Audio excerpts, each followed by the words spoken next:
We have no children. Yesterday night, after dinner, my husband, Jay, broke down and admitted he's been sleeping with his childhood best friend, Pete, for quite a while now, longer than I want to say. It was the first time I have seen him cry in more than 2 years over something serious. Jay is the kind that cries over dogs dying in shows but is stony silent at tragedy. However, I'm not mad. I'm not even sure I care. I do love my husband more than anything in the world and I don't want to leave him. I can't move on, I can't stay like this and I don't want to. But Jay has said he won't stop seeing Pete, no matter what I choose.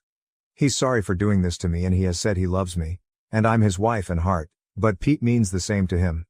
Basically he can't choose. He loves us both. It falls to me to choose and I don't know what to do.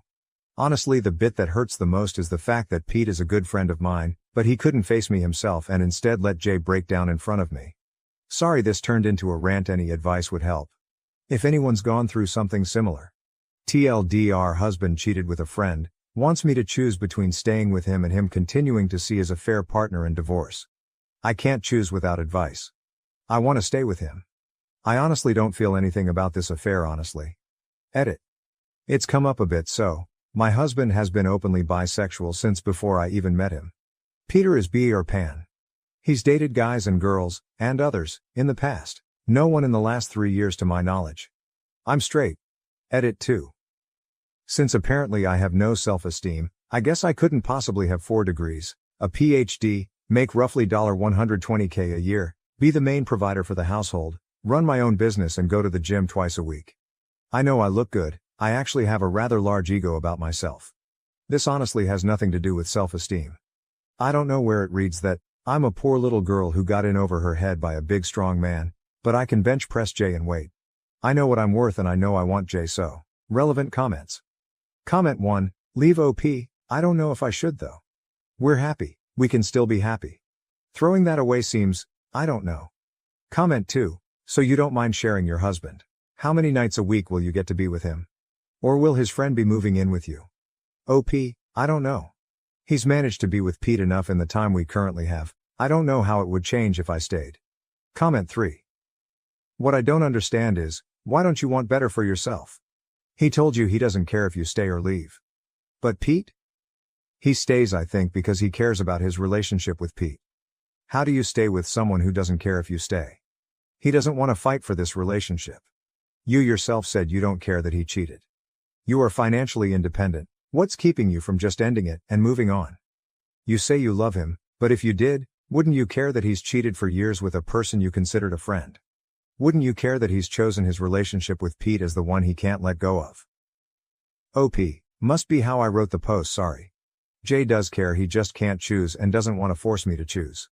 He's staying at a friend's house, not Pete's.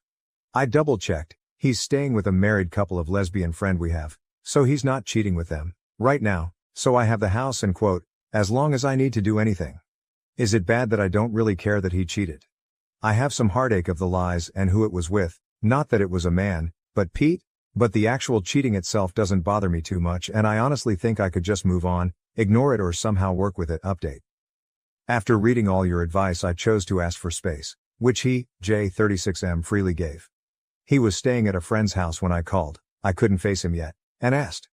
This helped to confirm what I already knew, he was indeed staying with our mutual friends.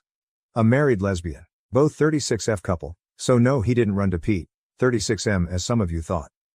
I was leaning towards separation after reading your advice. Well, a few days after I requested space, I decided to ask for separation officially. To cut a long ice cream and tear-filled 3 weeks short, I caved and called him. I did not beg for him back or anything like that. I asked him out for a walk and we had a long talk. It was a fair while ago so I can't word for word type what was said, but it boiled down to this. 1. I still love him no matter what. 2. He still loves me no matter what. 3. He loves Pete no matter what. 4. He does not value either of us above the other. When he spoke about me leaving but him not leaving Pete, he was giving me an out more than anything else. Jay would be destroyed if I chose to leave, but he didn't want me to stay if I truly didn't want to, which is why he didn't beg for me to stay. After this talk, we stayed separate for a few more days. About 7 weeks ago, Jay moved back home and Pete came over for dinner. That talk was longer, harder and contained more personal details that I do not want to share here. But the points were as follows. Jay and Pete have not been together as long as I feared. It's about 28 months, not since they were teens. Pete truly didn't want me to get hurt and he was the one pushing Jay to be honest with me. Pete is gay, but he dated girls in the past. Neither of us are attracted to each other and we are not together. We are all going to individual and couples and group therapy. Couples are each of us as. Me and Jay need to work out our marriage and emotions, Pete and Jay need to work out the secrecy and talk through their own relationship, and Pete and I want to work on working together. Something I should have mentioned but didn't due to the fact I knew how Reddit would react, is I'm asexual.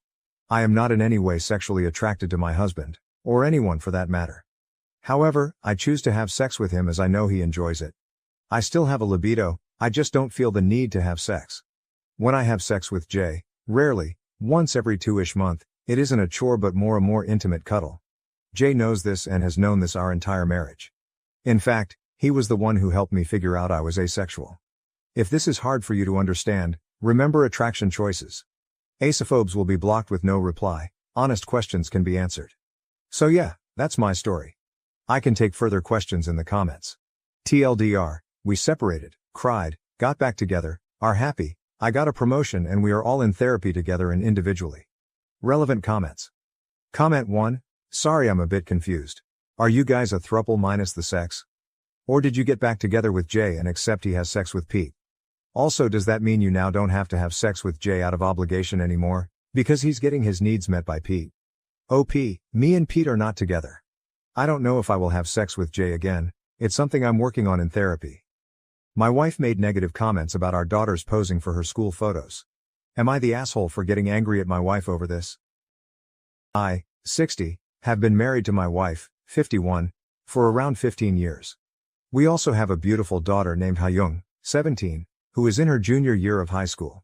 Yesterday after school, Hayoung, pronounced Hayoung, came up to me and my wife and showed me her school pictures, both her individual photo and her group grade photo. They were taken all the way back in February, but they had just arrived today. I complimented Hayoung and told her how beautiful she looked in the photos, before telling her how proud I was to see her grow up throughout the ages, before showing my wife the pictures of our daughter. It did not go the way I thought, hoped it would go. Instead of looking at it for a bit before saying something, my wife immediately pointed out to Hayoung that she was looking too downward, at the camera, and that her eyes looked strained/forced. I was a bit taken aback at first, but I decided to just keep listening. My wife then said to my daughter that she would have to have rehearsals for school pictures with her for next year, because in my wife's words, Hayoung still doesn't understand how to properly pose, smile and look beautiful for a school picture. I was a bit irritated, but I let it slide. What set me off though, was my wife then said, Hayoung's picture is a fail. Honestly, Melissa looks the prettiest out of everyone.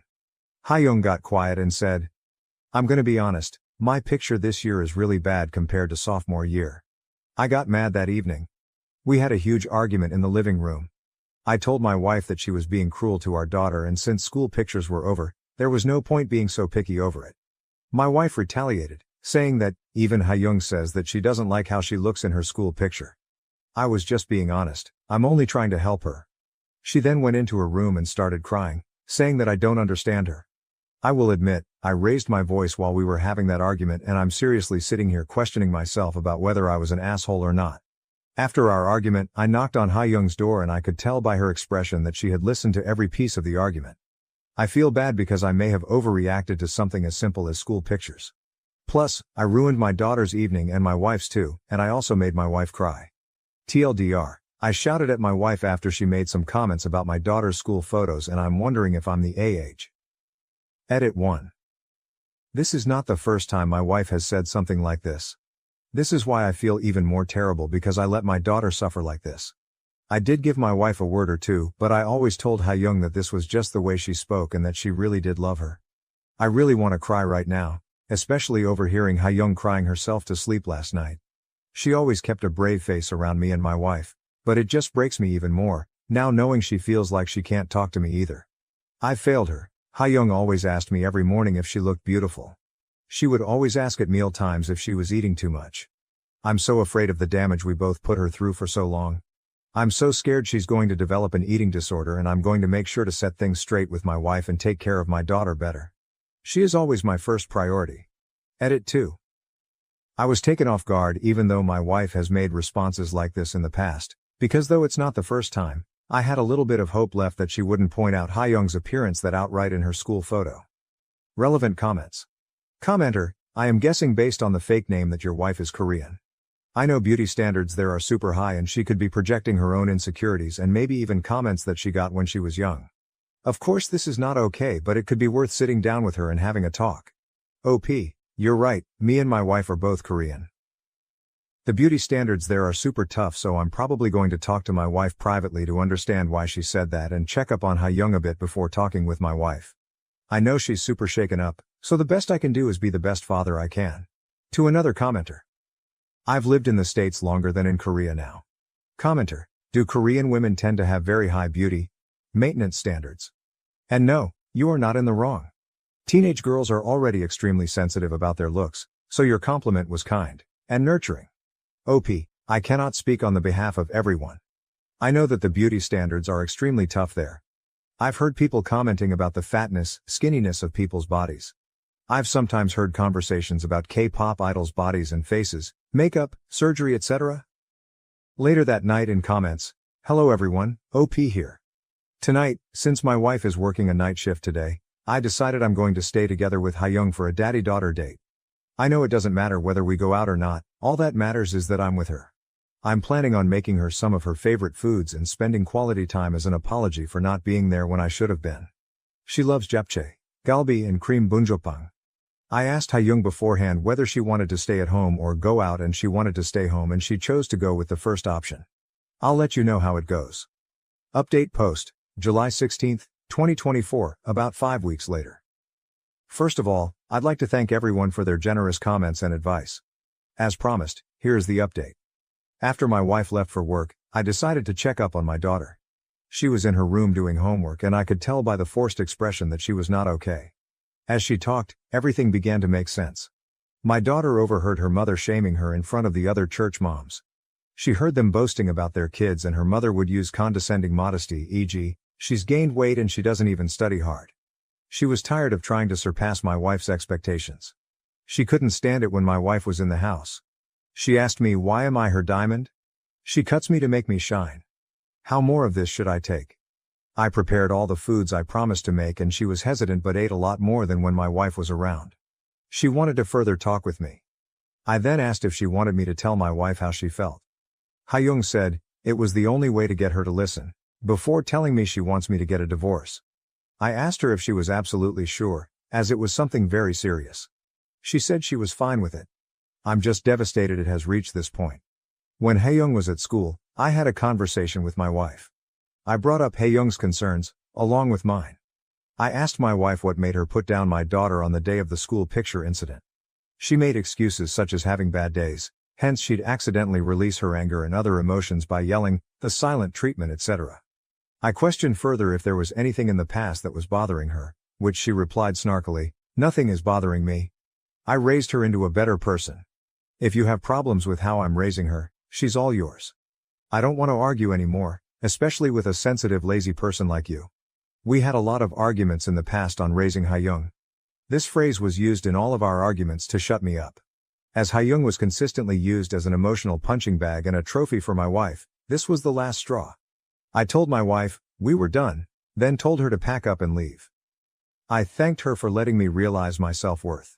After some time had passed, she had driven to her parents' house and was staying there for a bit. When Hayoung came back, she noticed her mom's room was a lot better than it was and knew what had happened. I hugged Hayoung and told her I was sorry for the mess I had caused, before reassuring her that nothing was her fault. I told her my ex-wife would come back a few more times to collect the rest of her stuff, but our relationship was over. This event shook me up a lot, but I know things will get better. I'm trying to make Hayoung always feel loved. Hayoung, you are my universe and that will never change. Weird guy shows up at my parents' house, at 1 a.m. looking for me using details from 20 years ago. Help me figure out this mystery. Posted this on the Creepy Encounter sub and someone suggested I post here. This happened 3 nights ago and I'm going crazy trying to figure it out. I just moved into a new apartment 1 month ago and I'm still unpacking and settling in. I have been using my parents' address as my mailing address, who live a few towns over, 20 minutes away, all of my life. 3 nights ago my parents called me at 2 a.m. and freaked out and proceeded to tell me this story. Apparently at 1 a.m. someone starts banging on their front door and repeatedly ringing their doorbell. My stepdad walks downstairs and opens the door, leaving the front glass door closed and locked. There was a man standing outside, who looked to be in his 30s, with a black hoodie on with the hood pulled up around his face. He didn't have any distinguishing facial features, facial hair or tattoos. The only thing my stepdad said was that he looked to be Hispanic. Neither my stepdad or my mother, who was watching the whole thing out a window, recognized the man. The man says, "I'm so sorry to bother you, but I'm looking for my full name." My stepdad plays dumb and says, "Who?" The man proceeds to state my full name again and says that my boyfriend is worried because I didn't come home that night. He claims to be a friend of my boyfriend and tells my stepdad that they are both out looking for me, worried because I didn't show up at home. I don't have a boyfriend. I live by myself with my 3 dogs and haven't been in a relationship in the past 5-6 months. Here's the weird part. My stepdad asked the guy what boyfriend he was talking about, and the man told him the name of the boyfriend I had when I was in 10th grade, nearly 20 years ago. My boyfriend in 10th grade has a very, very unique Italian name. I've never met anyone with a full name even close to his. He says my high school boyfriend's name a few more times to ensure my stepdad heard him and repeats that they are very worried about me. Is my stepdad sure I'm not inside? At this point my stepdad is weirded out and closes and locks the door in his face. The man does not leave. He lingers in front of my parents' house for the next 10 minutes, smoking cigarettes and talking on the phone. Finally, my parents called the cops. About 5 minutes before the cops arrive, the man walks down to the dead end on their block and drives away in a silver car. Stepdad was unable to get the license plate. My parents file a police report and nothing else happens. After I hear this story I am going nuts over the weird details. How would someone know who I dated nearly 20 years ago, and what would the motive be of making up a story that included that weird detail about my past? I have not had contact with a 10th grade boyfriend in over a decade. Yesterday, I decided to message him on Facebook to see if he has any insight. I tell him the whole story. He's just as confused as I am and claims to have no part in it. I am at a loss. I'm also really freaked out that some strange man is going through that much trouble at 1 a.m. to look for me. Any insights or ideas would be greatly appreciated. No, nothing else weird has happened since then. Update 1. Wow, this really blew up. Thank you so much for all the kind words and precautions that I should take. I want to add something here that a few people commented on, that might shine some light on this mystery. First off, I am not in any legal trouble and have no reason to think someone would be suing me. God, I guess it's always in the realm of possibility that I'm being sued by someone, but I really don't think that's it. Like I previously commented, I had an expired registration ticket that I did not show up to court for, but I believe I got a letter in the mail just asking me to pay a really large fee, so I don't think that's related. I did take a personal loan out. Took it out about 1.5 years ago. It wasn't anything too crazy and I was really good with making payments on time until about 6 months ago when I had a medical issue. Currently, I am really behind on payments, but to my knowledge, I have not defaulted on the loan yet. What do you guys think? Related? I had absolutely no idea that this is a thing, or I would have included this detail to begin with. Let me know your thoughts. Update 2. I have a list of a few things that I am going to look into tomorrow, based on my own thoughts and based on a ton of valuable feedback I got in here. Thank you. We'll post an update ASAP. Update 3. I'm so sorry it's taken me so long to update. It's a super busy time at work. Unfortunately, there isn't much to report. I called the loan company. They claim to have nothing to do with it. All of my friends and family also noted that the 1 a.m. factor kind of rules that out anyway. Nothing else strange has happened to my parents.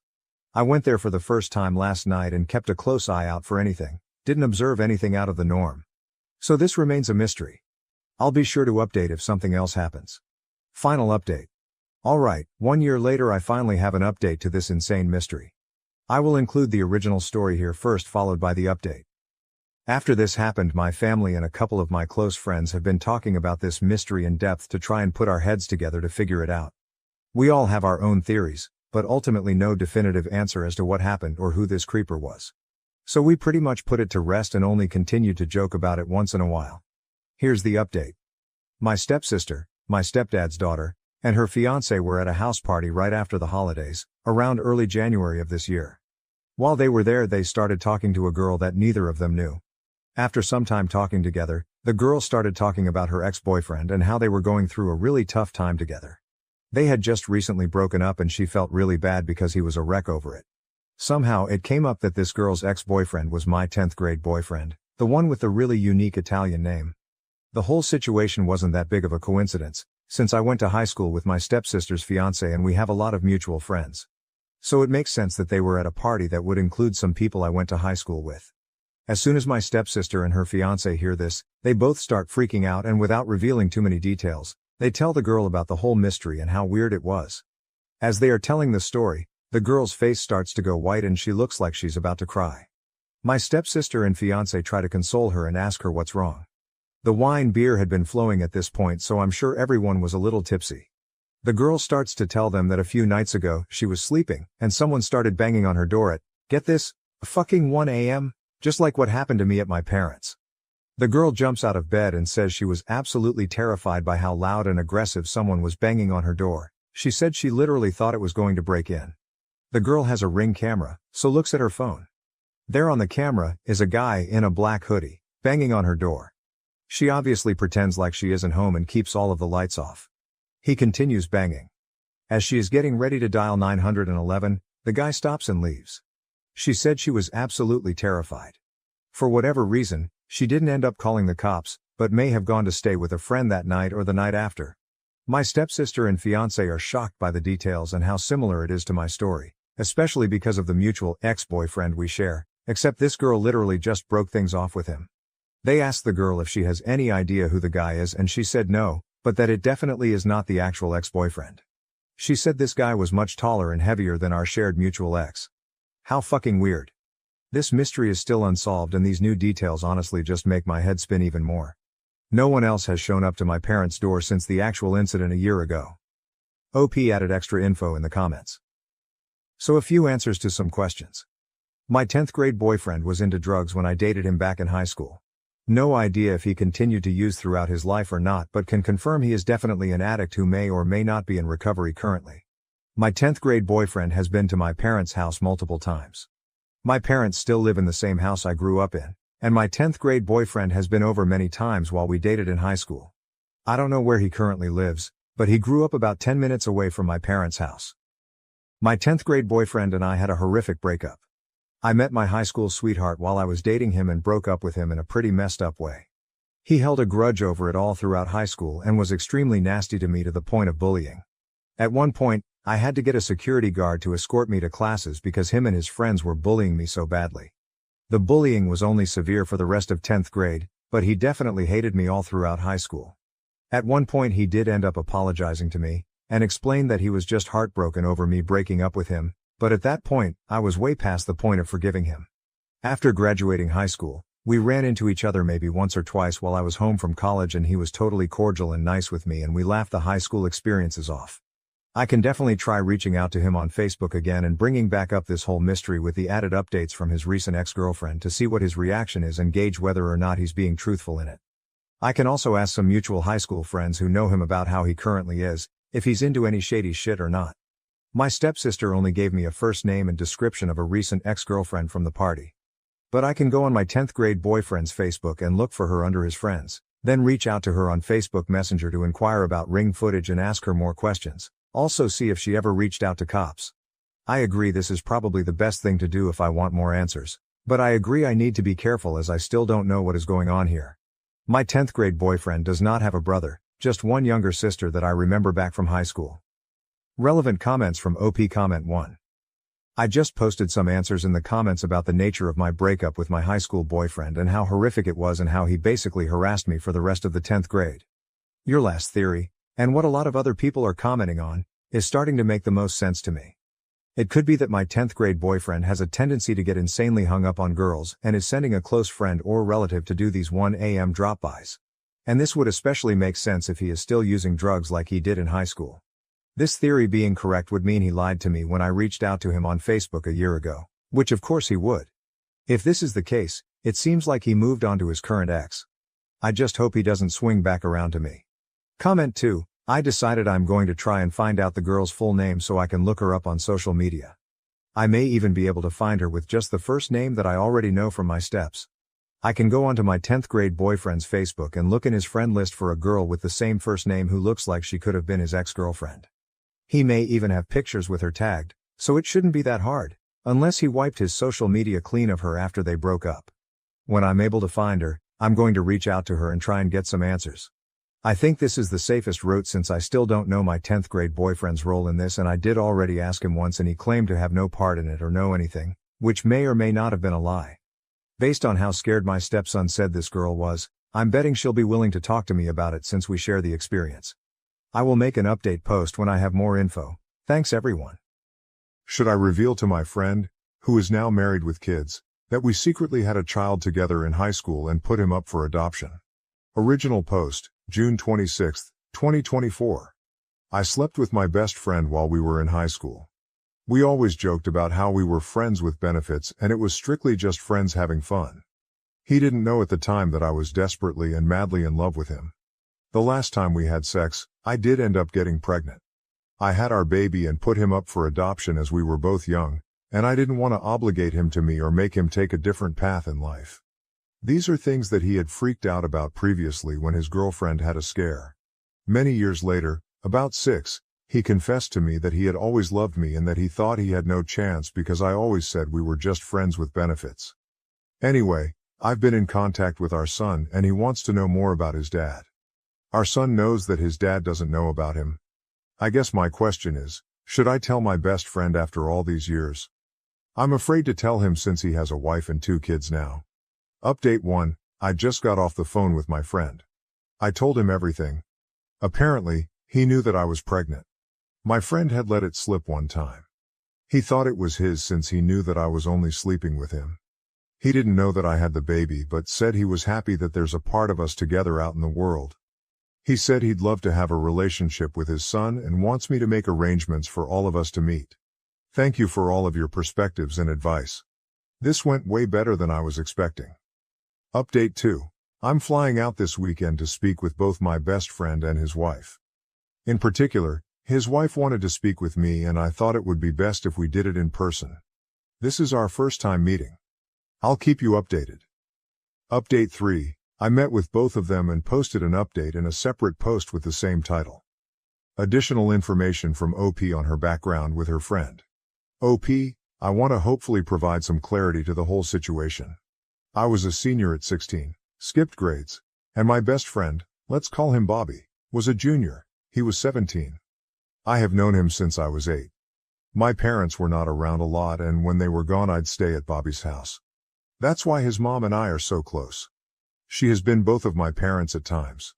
Cutting her off and limiting communication just isn't in the cards for me personally, as she is someone I consider family. After I graduated I moved to a different country to go to college, which eventually I did after having our son. Some of the factors that played into the adoption route was fear, not having anything to provide for our son, and addiction.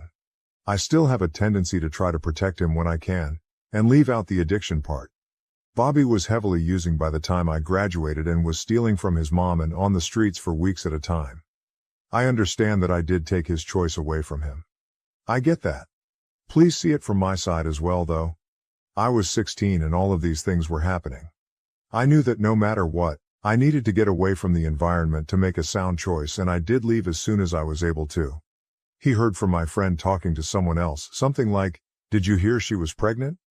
He had assumed it was his and that I terminated the pregnancy, which is why he never talked to me about it. He confessed 6 years ago while he was single and I was in a relationship that he had always loved me. I took it as he was in love with me back then when we were teenagers. We are both married to other people and are both happy in our own marriages and lives that we have built separately.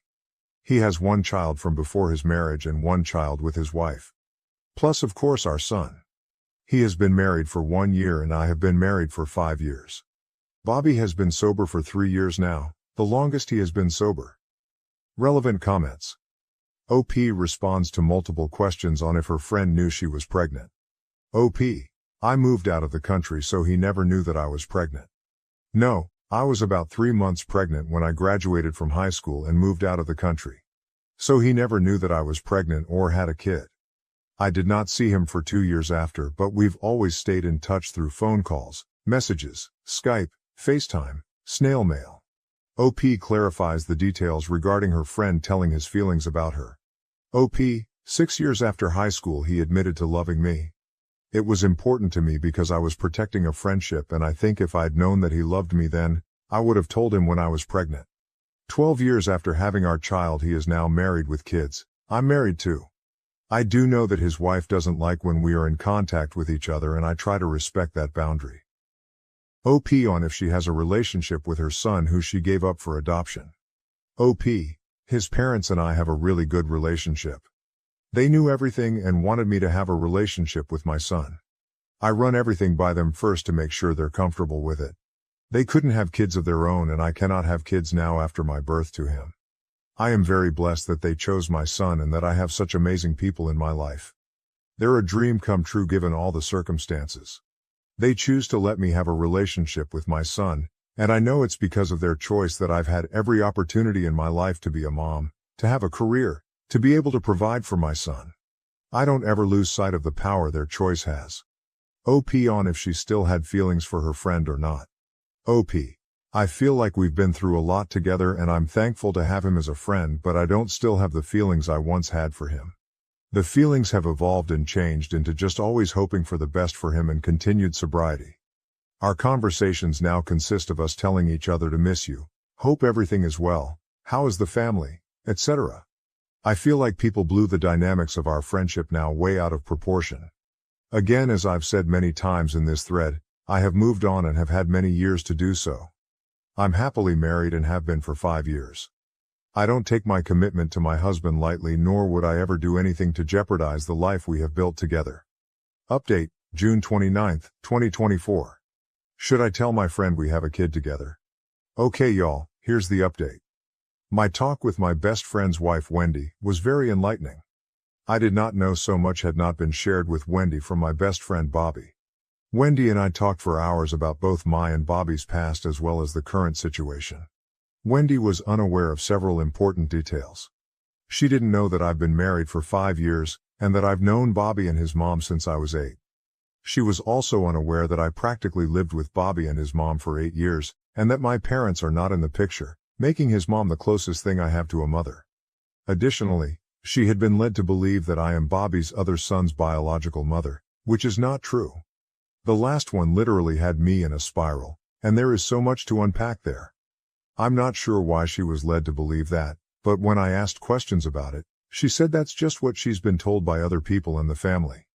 After our private talk, our husbands joined us, and I shared all of the reasons behind the decision that was made. Bobby said that if I had come to him back then and told him, he most likely would have asked me to terminate the pregnancy or opt out of being involved, given the severity of his addiction and his mental state. He said he was happy that he's now in a place to be able to have a stable relationship with our son if our son wants to have that relationship with him. He also said that he understands why I made the decisions I made because he was not in a good place. We were not in a place where we could have raised a child, and that it wasn't an environment to be in for both a child or myself. Again, I'm just so thankful that despite all the years and things we have been through, he is able to understand the choice that was made, and I'm so thankful that now he is sober and in a healthy mindset. We all set some boundaries and discussed keeping communication via text so we can all see what is being said. Wendy and I both felt that it was not necessary for Bobby and me to meet together with our son unless he specifically asked for that, like if he has questions for both of us. In my opinion, Wendy was very understanding, especially after everything she learned from our conversation prior to this. Wendy and I exchanged numbers and will remain in contact. Relevant comments. OP explains the facts on Bobby's second child he had with a different woman prior to his marriage to Wendy, and if the second child thinks OP is his mom. OP, I don't think so. My husband and I are his godparents, and he lived with us for about a year when he was 2, but I don't think Bobby would tell his son that I'm his mom, or at least I would hope not. Yes, she, the child's birth mother, is completely absent from his life. She cheated and then left everything behind, including their son. When Bobby went back into rehab, my husband and I took care of their son. I did get some clarity. She said that both Bobby's half-siblings had mentioned that I was his son's mom because of pictures they had seen with us together and that they had assumed I was his mother. Apparently, when Bobby is asked about his son's birth mom, he tells everyone he doesn't want to talk about it.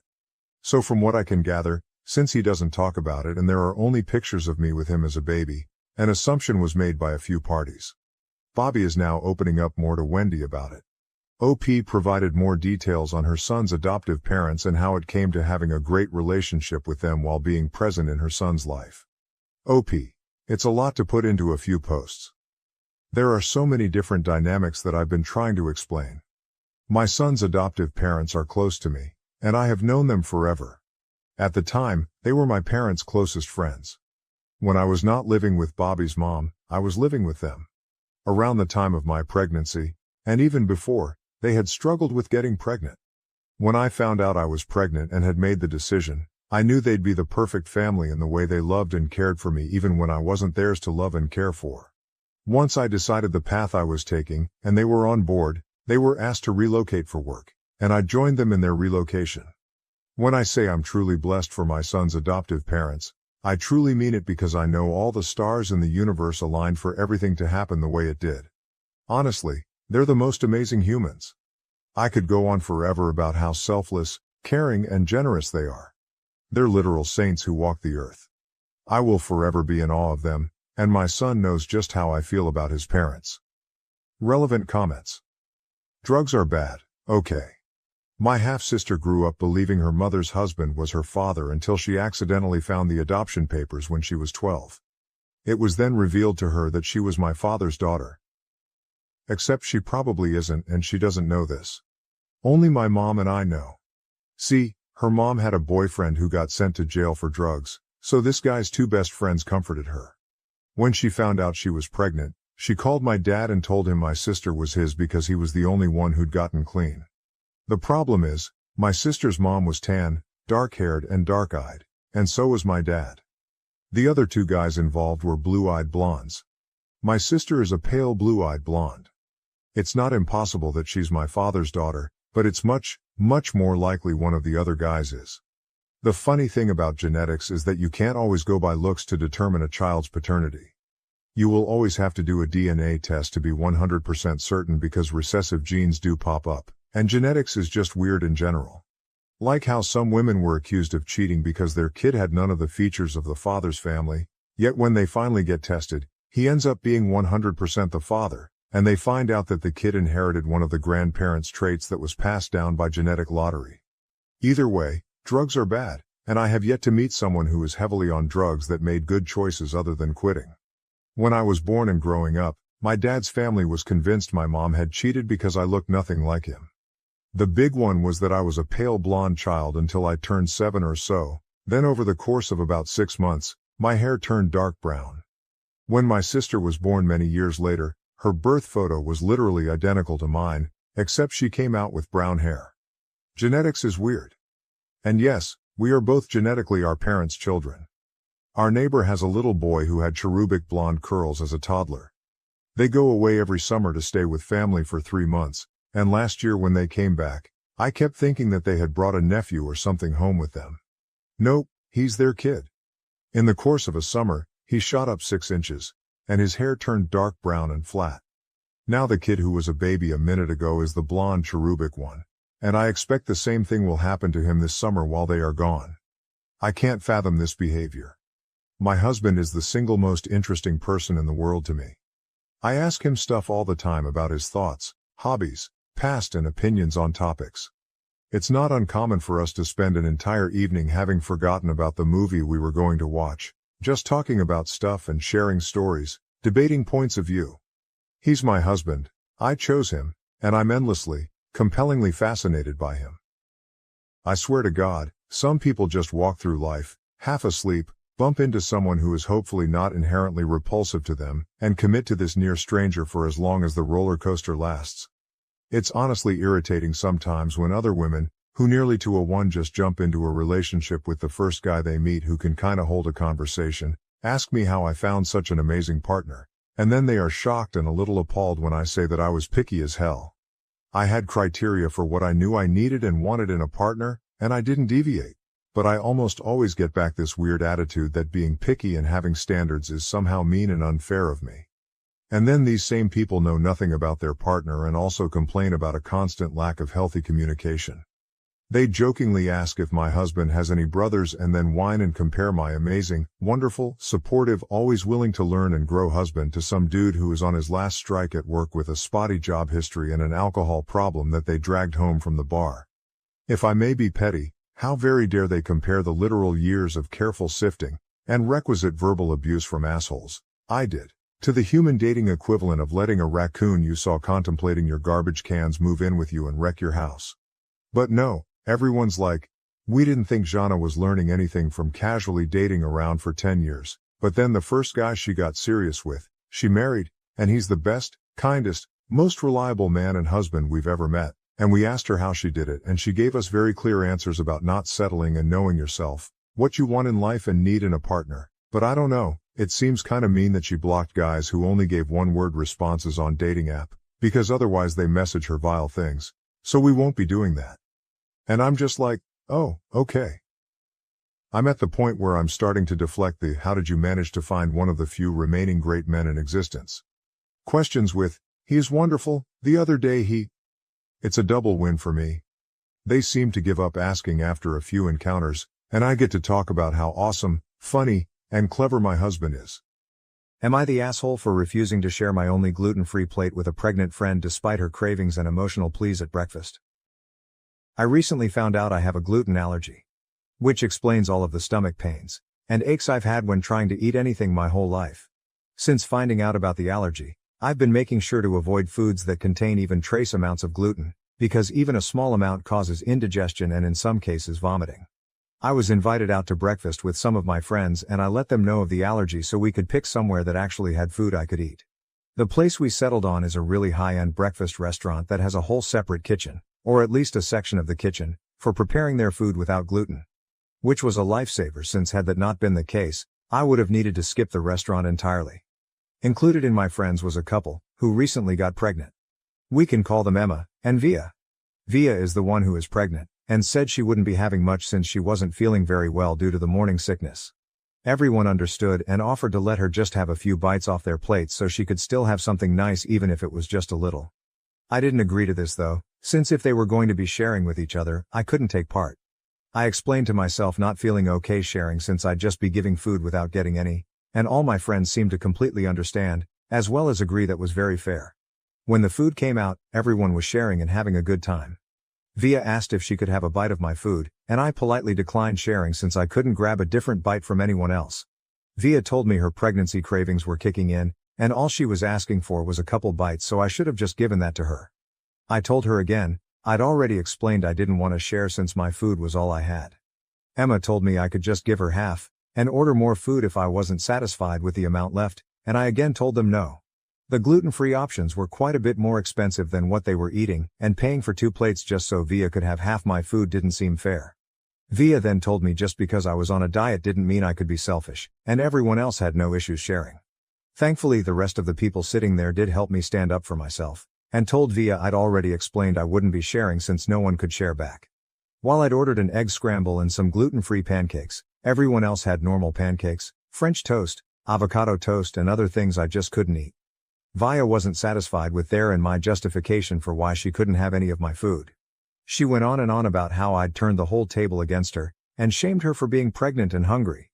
I told her if she'd gotten her appetite back, she could always order herself a plate so she didn't need to rely on anyone sharing their food. Via went off at this, and told me about all the things she's needed to pay for in preparation of her and Emma's baby. She told me I was being selfish and heartless because I didn't want to give her half my plate when I could afford to do so. This is where I may be the a-hole because I told Via she chose to get pregnant, and she chose to go through all of the issues that come with it. I didn't choose to have a glucose allergy, and I didn't want to go hungry because she wanted to eat off everyone else for free. Via started ugly crying, and everyone tried to calm her down, but she and Emma ended up just leaving without paying their portion of the bill. No one blamed me since I was right, but Emma sent me a message telling me I could have just said no and left it at that, instead of embarrassing Via in front of all her friends. I'm starting to feel very guilty. I didn't want either of them to leave, I just wanted her to stop trying to leverage her pregnancy against me as a way to get the only food I could eat. AITA. ETA. Trying to answer some of the most answered questions. Yes. Emma did get a plate. She claimed it was too sweet for Via and she should grab a less sweet bite of everyone else's plate. The reason it went from one bite to half my food, which was one pancake of my two, was because she assumed my food was less sweet due to being gluten-free. I don't think that's the case, but that was just her logic. The group agreed we wouldn't be spending as much time with either Emma or Via. Ever since getting married, the two of their bitchiness aspects have combined and multiplied. We also did send them a Venmo request for their part of the bill. They've been told they can either pay the bill, or they can never come out to eat with us again. How we are preparing and coping with the potential impact of the U.S. presidential election on LGBTQ rights and personal safety. We all know that the Trump versus Biden election brings much uncertainty regarding transgender and other LGBTQ rights. I have been deeply concerned about the potential implications for my female-to-male partner if Trump wins. Additionally, I am worried about our safety as a queer couple. My partner has decided to wait to start hormone therapy until after the election is over. He says he will not begin testosterone and publicly transition if Trump wins. I support his decision wholeheartedly. However, I feel a great deal of dread for him if Trump wins, as I believe that starting hormone therapy would help him significantly. I offer reassurance that whether he starts hormones or not, he is still a man in my eyes. I also try to support him emotionally as much as possible. How are you helping your transgender partner cope? Transgender individuals, if you do not mind sharing, is there anything that helps with the stress and tension? Thank you. Relevant comments. Firstly, my husband has been on hormone replacement therapy for several years now. If things go south, we will go north if we can, to Canada. It scares me to think of leaving my family, but I will go anywhere and do anything to keep my husband safe. OP, that is what I feel like we will have to do if it gets that bad. However, we both have little disposable income to move. I wonder if we could get in with a network that helps LGBTQ people move. Additionally, I do not listen to any of it. I follow an LGBTQ newsletter for my state specifically, which keeps me up to speed on court challenges and the like, and other than that, I do not listen to news or current events in my house. I already know everything is bad. I already know we are in a lose-lose situation. I am already assuming the worst regardless of who wins and planning accordingly. There is little difference in my mind between an enemy that actively wants you dead and an ally of convenience that will lull you in with false assurances and then leave you flapping in the wind when conditions deteriorate far enough. No amount of new information is going to alter my disposition or make me feel any better. It will only make me feel worse. At this point, the evangelical fear campaign is just as much of a political weapon as the laws themselves. If they cannot kill us legally, they will try to kill us with shadows on the wall. I have been learning trans DIY on Rails, using my doctor endocrinologist to check my work, having her hook me up with future reference material that she endorses, learning how to manage and synthesize hormones myself, and doing everything in my power to achieve pharmaceutical self-reliance, and maybe be proficient enough to help people near me if needed.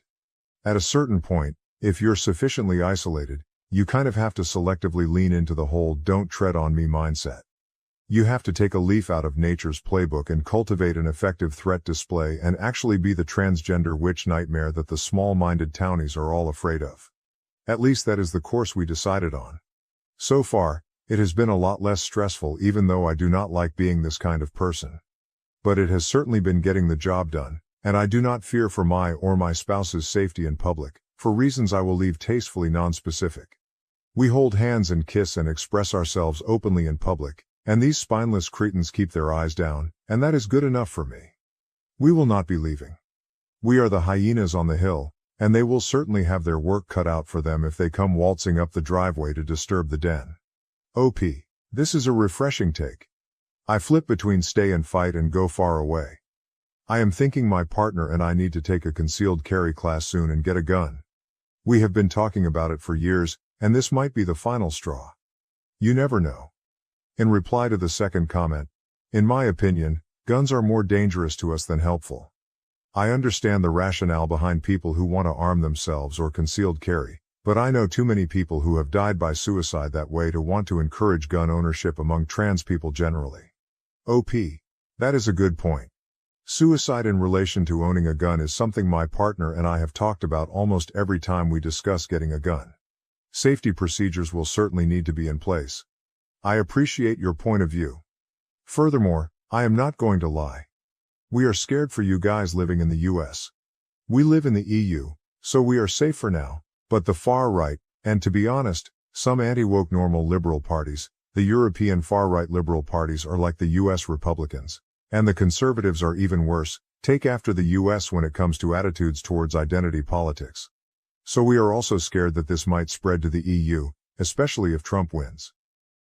OP. That is an interesting take. I have not considered how far-right stuff is in the EU. To a lot of Americans, it seems like a liberal utopia. In reply to the third comment, a lot of Americans are ignorant of the realities in Europe.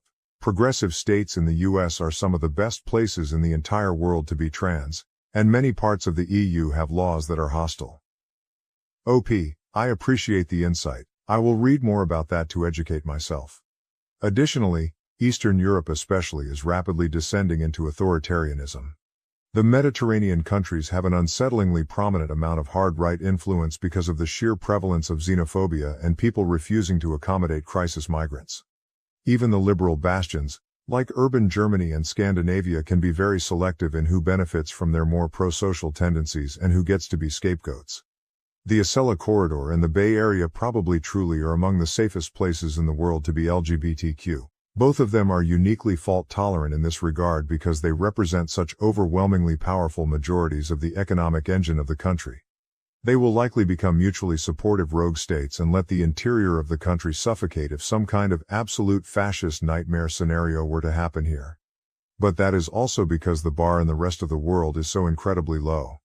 In reply to the fourth comment, we live in Denmark, and I can second this selectiveness. Because our healthcare is taxpayer-financed, the agency controlling medicine and the agency controlling other treatments are very conservative with what treatments they allow in general, but especially with niche areas as they are not allotted much money. For example, my girlfriend did not bank her semen for having biological children because of her mental state when she started hormones. If we were to ever try for that, there is no treatment allowed to help her regain fertility. As she would have to stop hormones, her contact with the hospital for hormones would stop and they would discharge her. When she would want to start hormones again, she would have to be re-referred and start waiting all over again. The waiting time for getting your hormones is currently 2 years. Do not even get me started on what surgeries they allow and the waiting time on those. I believe the waiting time for transfem bottom surgery from when you sign up for surgery, if you meet the requirements, till you're on the table is about 10 years.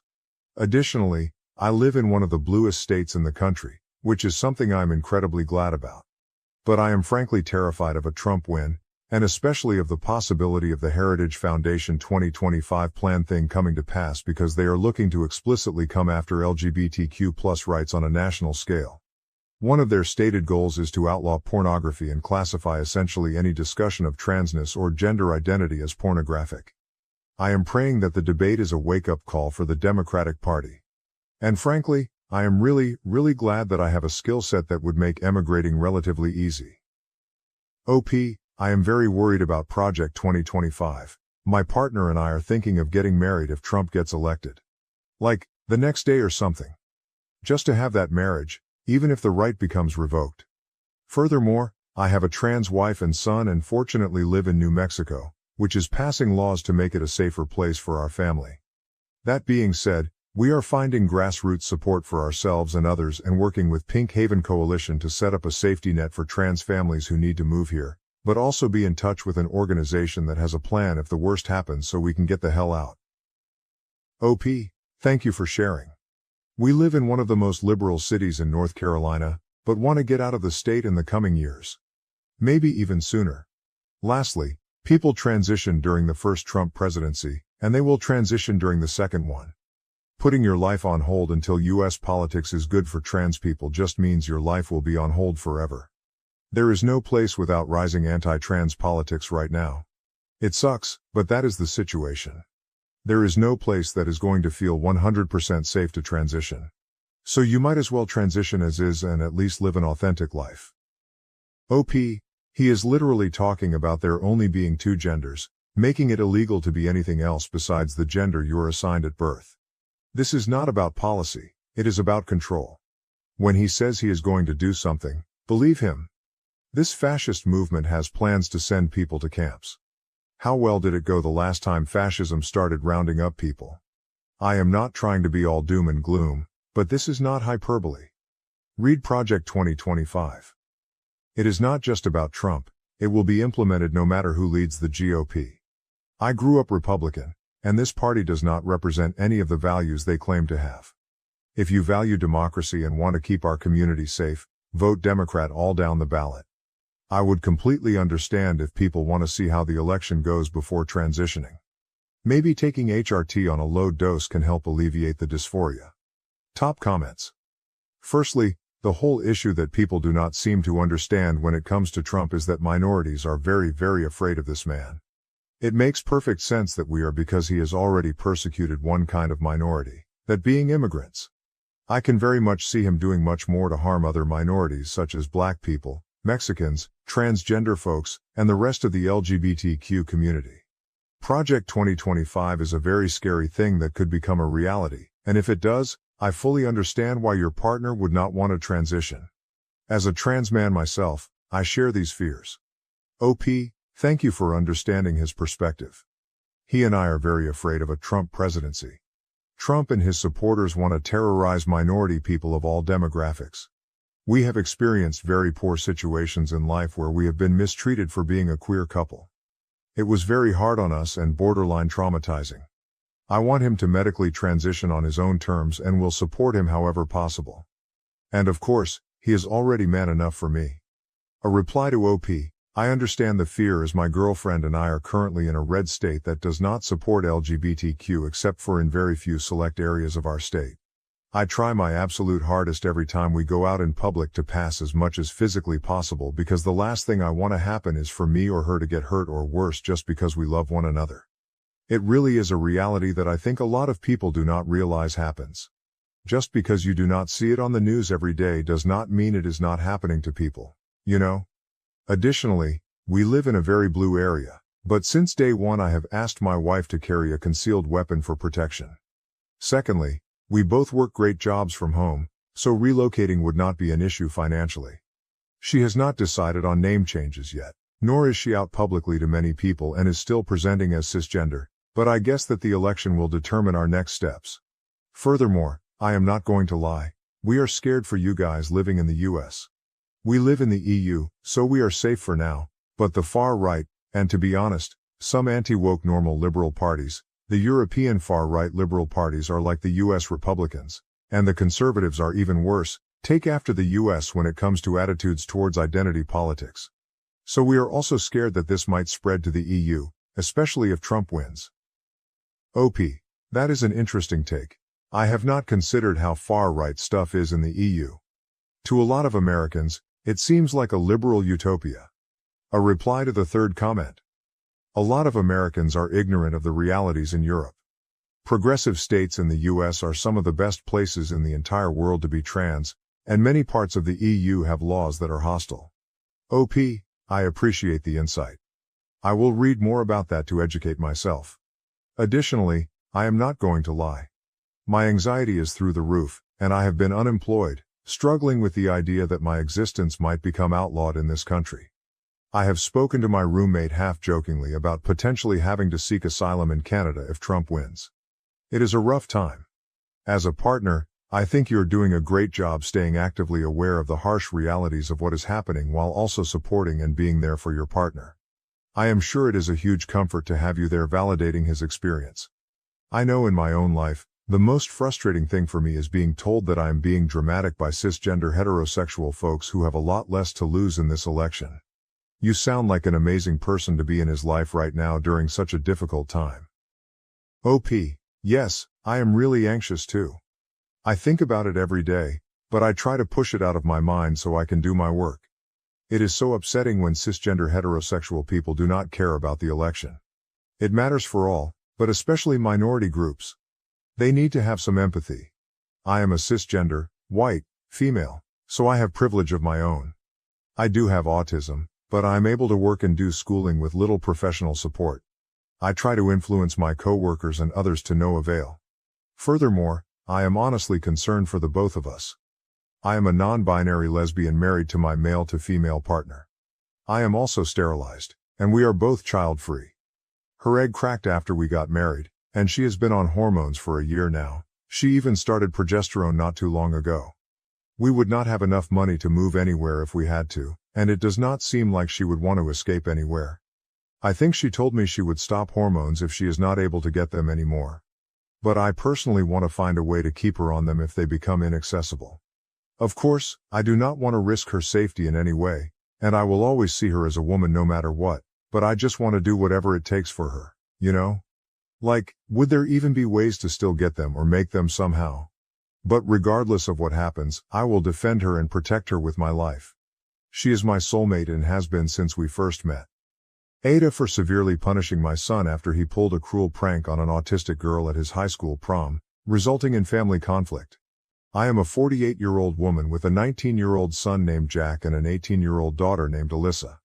I am married to Tom, who is Alyssa's father, but Jack's father is my ex-husband Dan, who is also 48. Dan and I had a bitter custody battle, and he now lives in New York while we reside in Texas. Throughout the years, Dan, a very successful lawyer, has unsuccessfully tried to convince Jack to live with him. Jack is quite popular at school and is on the wrestling team. His teammates devised a cruel prank where they encouraged Jack to ask a girl with severe autism, who had a crush on him, to the prom as a joke. The plan was for him to attend wearing a gorilla suit. Initially, Jack refused, but the team raised over $800 to persuade him, even paying for the gorilla suit. Jack eventually agreed, which was completely out of character for him. After the prom, I was browsing Instagram and noticed pictures of Jack in the gorilla suit. I was surprised he didn't take his girlfriend Jess and, after reading the comments, discovered the truth behind the prank. My fury was indescribable. I woke Jack up immediately and yelled at him until I lost my voice. Tom joined in once he learned what happened. Tom and Jack have never had a good relationship, and I suspect Dan may have influenced this. During the confrontation, Jack told Tom to fuck off, I'm talking to my mother. As a result, we confiscated all of Jack's electronics and his phone. We had bought a car for his graduation present, but due to his prank and disrespect towards Tom, we gave it to Alyssa instead. We also made Jack give us the $800 plus raised for the prank, which we then gave to his date and forced him to write a letter of apology. Jack was grounded for a month, and we canceled his 18th birthday party. When Jack's birthday arrived, there was an unexpected knock at the door. It was Dan, carrying suitcases. Tom confronted him, saying, "What is this? The custody agreement states you don't get him on this birthday." Ignoring Tom, Dan looked directly at Jack and said, "Hey kid, I'm here for the jailbreak." He then pointed to a Mustang and added, "Hope you like Fords, you can practice driving your new car on a road trip back to New York." Let's take a detour to New Orleans. Both of them were laughing, high-fiving and backslapping, completely ignoring us as we tried to intervene. The only time Dan acknowledged me was with a cold, icy look as he said, "Checkmate." Jack yelled, "Fuck off, Tom," as they drove away. Since then, Jack has cut off all contact with me. He communicates a bit with Alyssa, and from the little she shares, it seems he's doing well. Dan is treating him lavishly, taking him to steakhouses, Yankees games, and even giving him cash outright. It's been almost a year and I'm going out of my mind thinking I've lost my son. So am I the A. Edit. I realize there might be some confusion about whether Alyssa is my biological daughter or stepdaughter. She is my stepdaughter. However, we have such a close mother-daughter relationship that it doesn't even occur to me to call her my stepdaughter. Unfortunately, Jack never warmed to Tom in the same way. Note from me. Edit. People have pointed out that I should have provided more context regarding OP's comments. Initially, I didn't think it was necessary, but it has become clear that was a mistake. While I can't remake this thread, I can add what I feel are relevant comments. On the thought process behind the punishment, Jack has generally been a good kid and hasn't been in much trouble. He used to get into fights, but that stopped a few years ago. Typically, grounding him and assigning extra chores were enough to address any issues. Recently, his punishments have been minor, like being grounded for a weekend if he blew his curfew badly. For example, being home at 12:45 instead of 11 o'clock. I didn't have a fully formed plan for the discipline regarding the prank alone since it all happened so quickly. For me, the main issue was the prank, though Jack telling Tom to fuck off mattered too, but it was a lesser concern. For Tom, however, it was a bigger issue, for obvious reasons.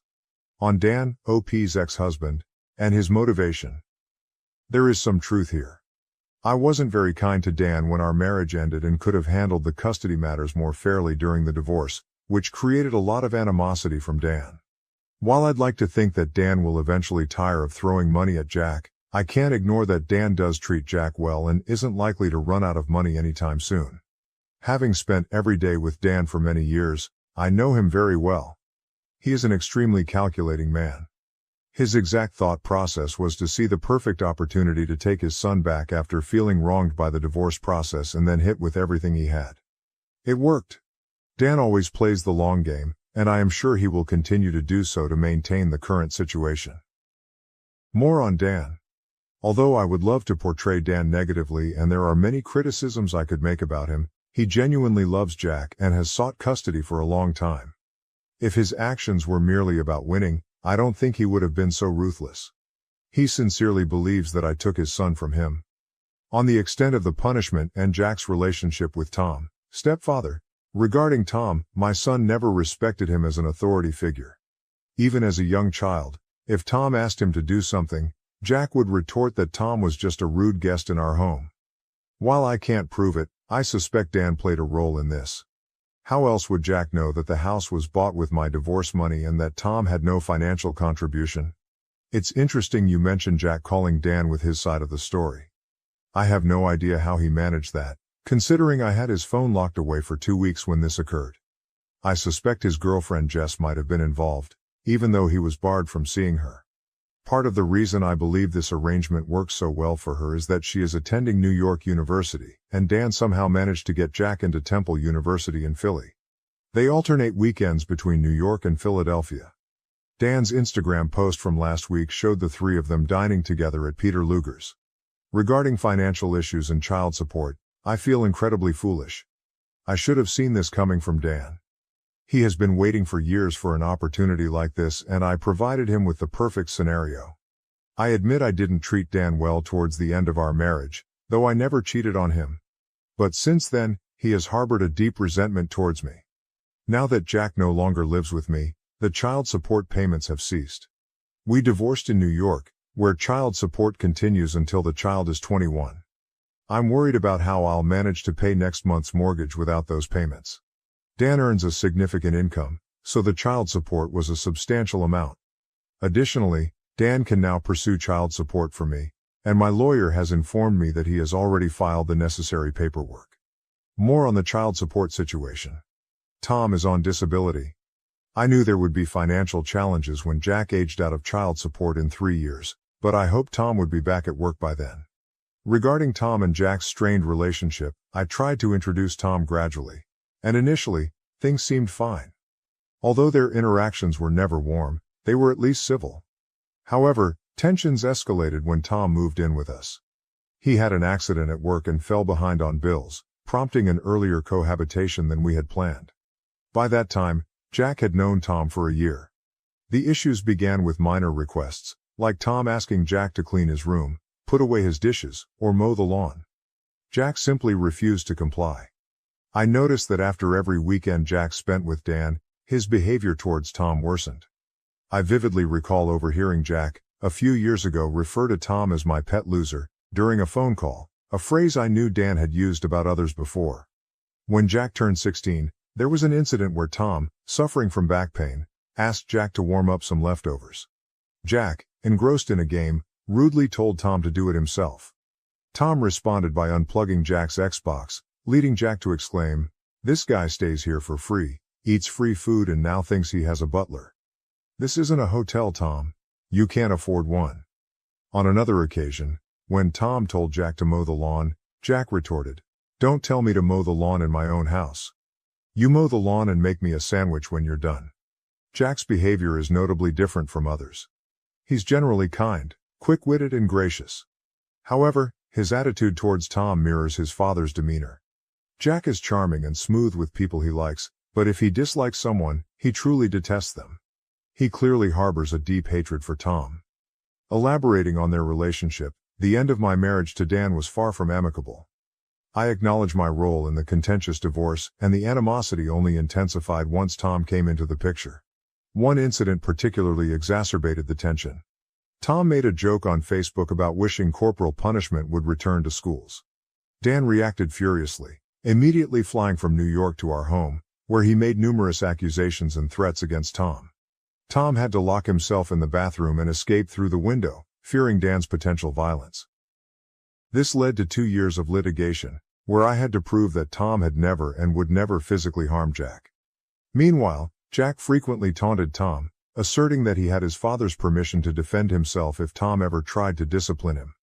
Given Jack's status as a 6'2" wrestling champion and MMA enthusiast, and Tom being a 50-year-old man with a bad back, the power dynamics were clear. If Tom ever laid a hand on Jack, I would ensure he faced jail time. However, I suspect that any physical altercation would first land Tom in the trauma ward. I am unfortunately well versed in how child support works. The household income is calculated and negotiated, especially when it exceeds a certain threshold. The total amount is then divided based on relative income. Although I earn a decent income, it's nowhere near what Dan makes. Before COVID, I was earning more.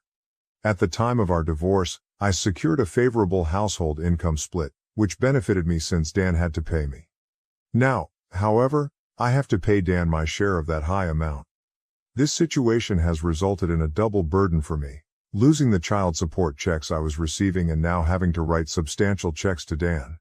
Additional insights on their relationship: there is a noticeable cultural clash between Jack and Tom. Tom, an old-fashioned Texan, believes that children should obey their elders and contribute to household chores. On the other hand, Jack, having grown up in Manhattan, has different expectations.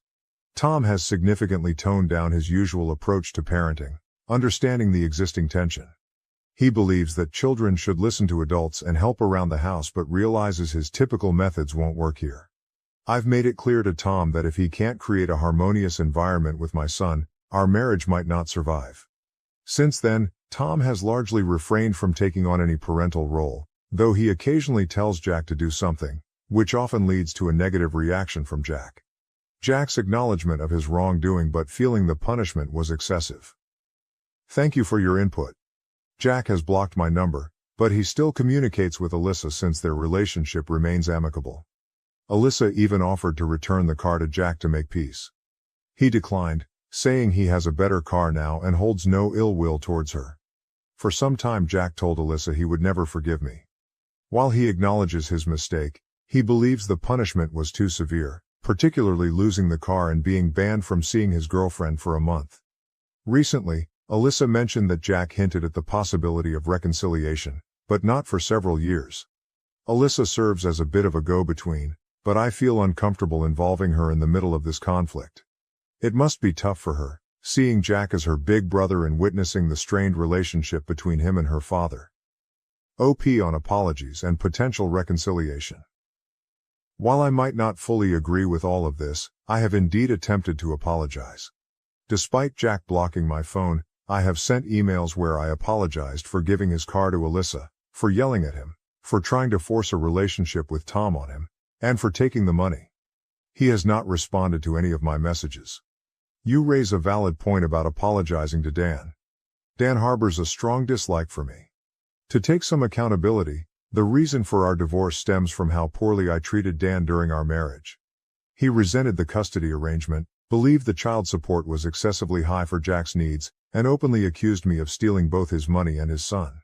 However, despite all this, the worst that could happen is Dan hanging up on me. Update: I was not permitted to post an official update, but a few of you have asked for news, so here it is.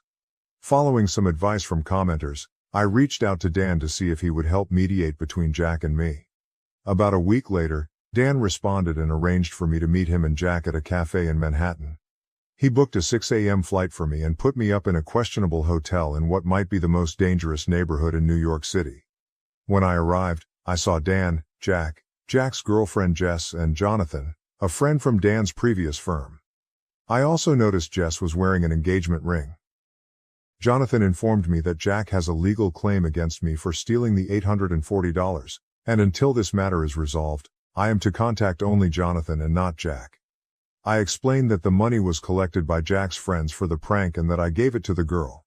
Jonathan acknowledged the circumstances but insisted that legally, it was theft and Jack has a right to claim it. I retorted that regardless of the law, Jack did not deserve that money, and they were welcome to sue me. Jack then said, "You locked me in my room like a prisoner for a month, took the car bought for me with Dad's child support money, took the money, and berated me for hours. Unless you're going to give me the car, this is the only thing you can undo. You said you wished we could have handled it better, so here is your chance." Or was that just bullshit lip service? I apologized but stood firm on my decision. Jonathan then handed me a cease and desist letter, instructing me to communicate only with him and not to contact Jack directly. After Jack and Jess left, I asked Dan if we could talk privately. I asked if he brought me there to humiliate me, and he responded that in fact, he didn't.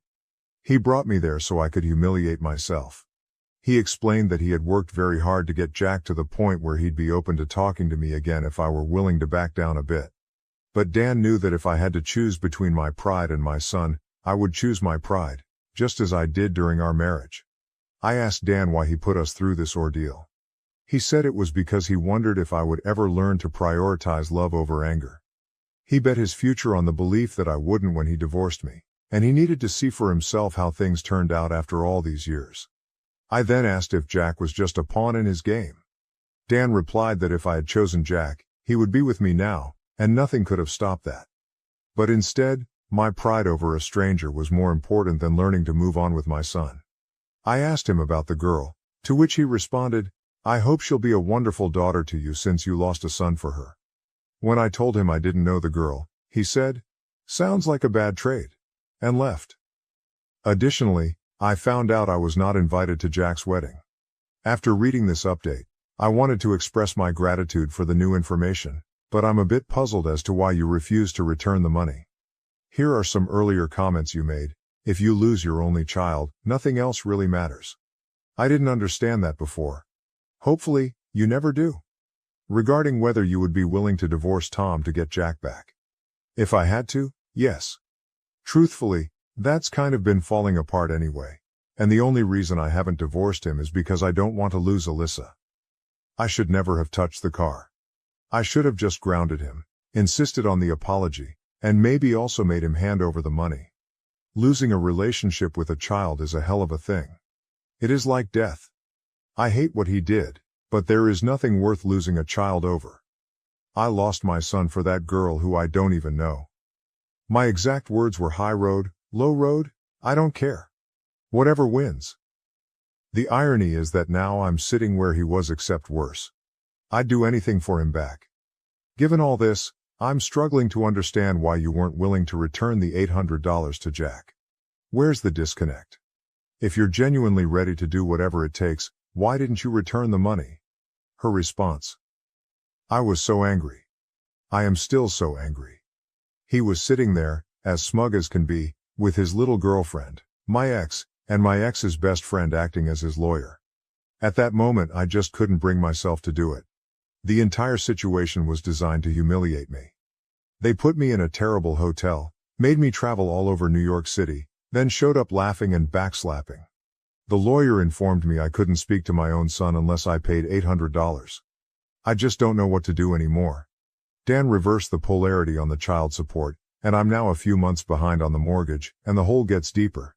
I've listed my house for sale. I'm at my wit's end. Am I the A for ruining my best friend's wedding and losing our friendship because I wore a gold dress to the ceremony? I will link the dress. I put gold in quotation marks because I think it's more bronze orange, but maybe I'm splitting hairs and AMTA.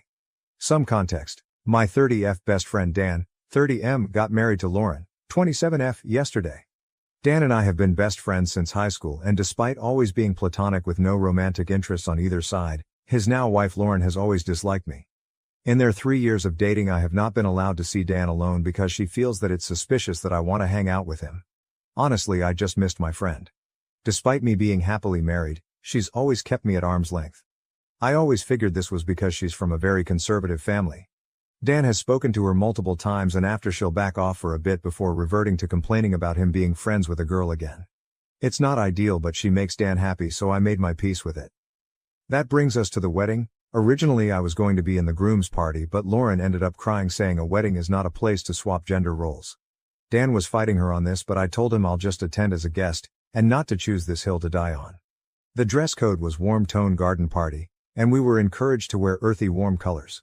I picked out a bronze/orange dress that I thought fit this perfectly, and the style even matched some examples they gave. In short, I thought I had nailed it. The wedding went great. However, at the reception Lauren dragged me aside and said, "I cannot believe you would wear gold to my wedding. You're not the first prize, you're just *** king trashy." I was so shocked the moment I just stared at her. She practically screamed at me to leave, and she was drawing attention, so I grabbed my husband, said goodbye to Dan and left. Dan reached out after and told me he was upset I left his wedding so soon. Lauren's mom has texted me saying I ruined the wedding for her daughter and I'm stupid for wearing a gold dress. She's saying it's as bad as wearing white. I was genuinely not aware this was a thing. I want to reach out to Dan to explain, but I don't know if I'm in the wrong here. AITA, relevant comments. Any chance you or Dan have a crush on each other? I am happily married, and Dan and I would rather eat glass than have anything romantic happen between us. We are just not each other's type and see each other as siblings. I genuinely don't think Dan has ever secretly liked me either. Commenter, downvoted. While I believe you, I have to think Dan has made comments about you around his wife for her to go so nuclear on you. Not to be weird, but how would you rate your attractiveness compared with hers? Are you similar, or is there a big gap in your attractiveness? OP, that's hard to answer. We are two totally different people. I think we are both attractive in our own way. I am your Barbie stereotype, 5'11", blonde hair with a six-pack. She's a petite brunette bombshell with a beautiful tan and a full figure. I'm also a good 2 inches taller than Dan, hence he's not my type, I'm not his. So it's comparing apples and oranges. But I do get your point. Commenter, have you and Dan ever had a convo about why you aren't allowed to be alone with him? OP, not just me but any woman. She doesn't believe in platonic friendships with the opposite sex. Why does Lauren's mom have your number? Can't you just forward that message to Dan? My guess is the group chat from the hen's party. Lauren didn't have bridesmaids and her mom organized the hen's night with a group text chat. Honestly, my husband told me they were acting crazy. I just needed an outside opinion before I called Dan, so hubby said I should post here. How were you going to be a part of the groom's party if she didn't have any bridesmaids? She technically had her mom as a MOH figure, I guess. She stood up there with her and organized the hen's party. But they were just going to go with unequal numbers, and in the end, he just had his brother there with him. Update. Wow guys, I genuinely didn't know what to expect posting to strangers on this, but I am so thankful to my husband for suggesting this. I needed a non-biased view on this wearing gold to a wedding issue, and now it's clear that that was never the issue. Many of you asked if the dress I wore stood out, and honestly I know I'm biased saying this, but I genuinely don't think so. Another girl was wearing the exact same dress but in a dark red, which we had a laugh about. Slip dresses are a pretty common wedding guest dress where I am, and it was the type of dress that was recommended by the bride.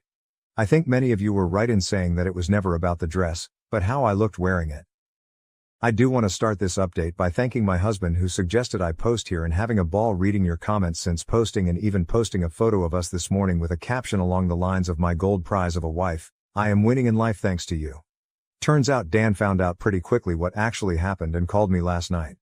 Apparently Lauren's mom had told him I was really drunk and told Lauren her dress wasn't it, so I was requested to leave. Dan had his suspicions that it was bullsh*t, but it wasn't until his mom called him that confirmed it. Turns out she was nearby when Lauren pulled me aside and ironically was actually wearing a yellow gold dress and tore him a new one about letting Lauren treat me like that. Dan didn't have a solution when he called. I could tell he was emotionally exhausted and pretty defeated. He said he wished I had taken it out on the open bar rather than leaving, but he understood why I left. He thanked me for taking the high road and that it hasn't gone unnoticed. He apologized for what happened. Apparently this is an ongoing fight between him and Lauren. For all of those who said Lauren just hates me, it turns out it's 100% true. Apparently, she has been trying to convince Dan to cut me off because that's what a good husband does. He said he thought she had gotten over it now that they were married. I told him that he needs to focus on his happiness and that I will always be here to support him and that I will take a step back if that's what he needs. They were supposed to leave for their honeymoon yesterday. But when Dan called they were still at home, so who knows? I've blocked Lauren and her mom and forwarded the messages to Dan as recommended. Thanks again everyone for your comments and judgment. New update. So, it's been a couple of months and a bit has happened. The situation seemed to resonate with quite a few people, so I thought I would provide a final update. Thank you to everyone who has messaged, it did help me feel a little less crazy during this time. And to the person who let me know I can simply post an update here, thank you, I had no idea how this all worked. So, Lauren ended up finding the post on TikTok and was understandably pissed. She called me from Dan's phone and started screaming at me, saying I had ruined her wedding and that I knew what I was doing wearing a dress like that to the wedding. After the initial shock of expecting Dan and getting Lauren screaming, I yelled, "What kind of dress? The same cut that Amy wore? Someone else has worn the same dress but in a different color. F***ck, I just can't win with you. Dress nicely and I'm out to get you. Dress casually and I'm taking the P***ss. I've tried so hard with you but I'm done." And hung up. I messaged Dan, "I clearly can't be in your life with everything the way it is right now. Good luck, I'll always be a call away." Before blocking the number, which broke my heart. That was 3 months ago and I didn't hear anything except from Dan's mother saying Lauren wouldn't stop complaining about me, and life continued. In this time I also discovered I'm pregnant. Me and hubby made a post a couple of weeks ago announcing this, which is on its way to Dan, turned up at my front door a few days after. We talked over many drinks on his end and mocktails on mine. He told me that he always thought it was the right thing to do to listen to your partner's boundaries and insecurities, and that Lauren has a lot of body image issues which resulted in her being suspicious of other women, so he thought the right thing was to support her, but he got lost in setting his own boundaries when it came to how she controlled his interactions with his friends. He said the whole situation forced him to think about her boundaries and her own personal standards, and saw that they consistently contradict each other. Like, she believes, rightly so, that women are allowed to wear whatever they feel comfortable in, but she would complain that I was unreasonable for wearing bikinis to family beach days because it was inappropriate. Dan also realized she was trying to cut out his sister, and literally every woman in his life, including his boss, insisting he get another job. By the time he had heard about my pregnancy, he told me he didn't want to be an absent friend through this, and so had a serious conversation with Lauren. I won't go into details, but the result was that they are currently separated and both in therapy. Dan asked Lauren to move out and she is currently staying with her mom, who is apparently convinced I'm the devil. Whilst I am sad for Dan's relationship having to end like this, I am happy to see that he is starting to learn what a healthy relationship is and that he will be able to be my friend through my pregnancy. My husband is excited to have his gaming buddy back. I reached out to Lauren with Dan's permission, letting her know I'm here to talk in a therapy session if she felt like it would help, but I haven't received a response yet, and maybe that's for the best. I can't help but feel bad on some days, because I know that a lot of this is born from insecurity. But I'm trying to focus on the positives that both of them are in therapy, and hopefully we'll move on to bigger and better things. I'm sorry if this update is a bit scattered as well. Pregnancy brain has been hitting me hard. This update has been read and approved by Dan. OP's comment, "Thank you, we are very excited. And while I can't talk to Lauren's motivations, I do agree that whatever issues you are going through are not an excuse to push unfair boundaries. I am in awe of Dan's strength that he has shown in the last couple of weeks. If they continue their relationship, I know it will be on better terms for both of them."